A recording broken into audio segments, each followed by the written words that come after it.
Hola, en este video les voy a hablar acerca del ciclo de Calvin y la mitosis, iniciando con el ciclo de Calvin.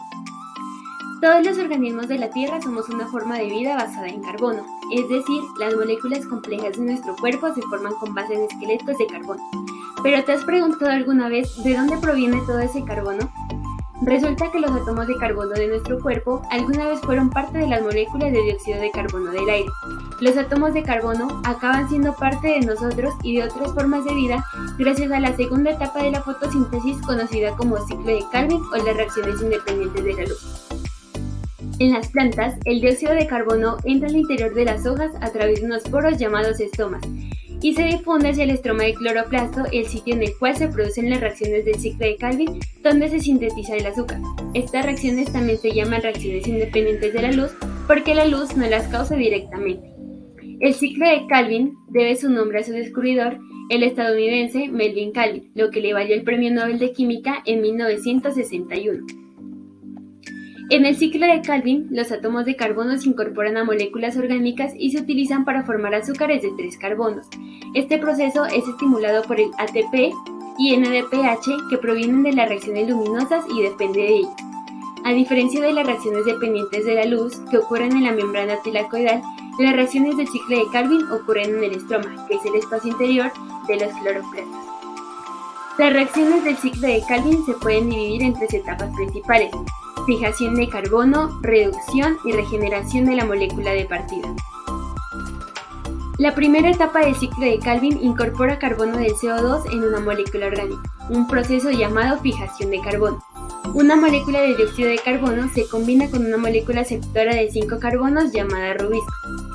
Este paso produce un compuesto de 6 carbonos que se divide para formar 2 moléculas de un compuesto de 3 carbonos, denominado ácido fosfoglicérico. Esta reacción es catalizada por la enzima ribosa bisfosfato carboxilasa oxigenasa. En la etapa de la reducción del ciclo de Calvin, el ATP y el NADPH se utilizan para convertir las moléculas de ácido fosfoglicérico en moléculas de azúcar de 3 carbono, es decir, en gliceraldehído fosfato. Esta etapa se llama así porque el NADPH debe donar sus electrones o reducir una intermediaria de 3 carbonos para formar el G3P. En la etapa de regeneración, algunas moléculas de tirosa-fosfato se van para formar glucosa, mientras que otras deben reciclarse para regenerar el aceptor rubisco. La regeneración necesita ATP e implica una compleja serie de reacciones llamadas secuencia desordenada de carbohidratos. Para que un tirosa-fosfato salga del ciclo y se dirija a la síntesis de glucosa, 3 moléculas de dióxido de carbono deben entrar en el ciclo, lo que resulta en 3 nuevos átomos de carbono fijo. Cuando 3 moléculas de dióxido de carbono entran en el ciclo, se producen 6 moléculas de tirosa-fosfato. Una sale del ciclo y se utiliza para formar glucosa, mientras que las otras 5 deben reciclarse para regenerar 3 moléculas del aceptor rubisco.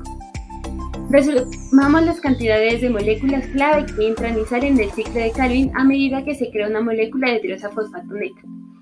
3 moléculas de dióxido de carbono se combinan con 3 aceptores rubisco, lo cual forma 6 moléculas de tirosa-fosfato.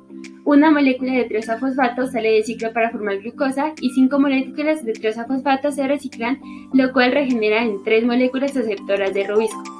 9 moléculas de ATP se convierten en 9 ADP, 6 durante la etapa de fijación y 3 durante la etapa de regeneración. 6 moléculas de NADPH se convierten en 6 moléculas de NADP durante la etapa de reducción.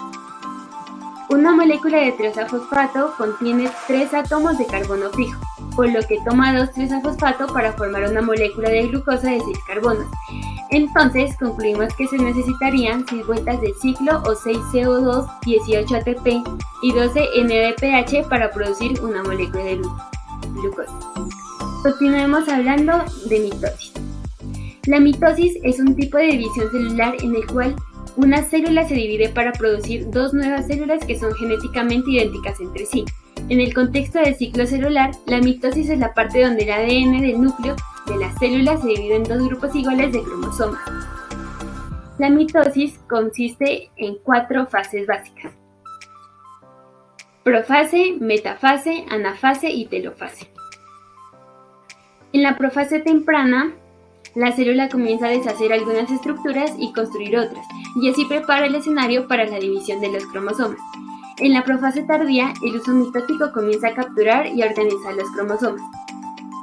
En la metafase, el uso ha capturado todos los cromosomas y los ha alineado en el centro de la célula, listos para dividirse. En la anafase, las cromátidas hermanas se separan una de la otra y son jaladas hacia los polos opuestos de la célula. En la cuarta y la última etapa, la telofase, la célula casi ha terminado de dividirse y comienza a restablecer sus estructuras normales mientras ocurre la citocinesis. Y nos preguntamos, ¿qué es la citocinesis? La citocinesis es la división del citoplasma para formar dos nuevas células. Se superpone con las etapas finales de la mitosis, es decir, que puede comenzar en anafase o telofase según la célula. En las células animales, este proceso lo realiza por estrangulamiento y en las células vegetales por formación de una nueva pared celular, lo que provoca la ruptura y la fusión de la membrana plasmática, dando como resultado dos células hijas independientes. Con esto terminamos el contenido del video. Espero que les haya gustado y muchas gracias.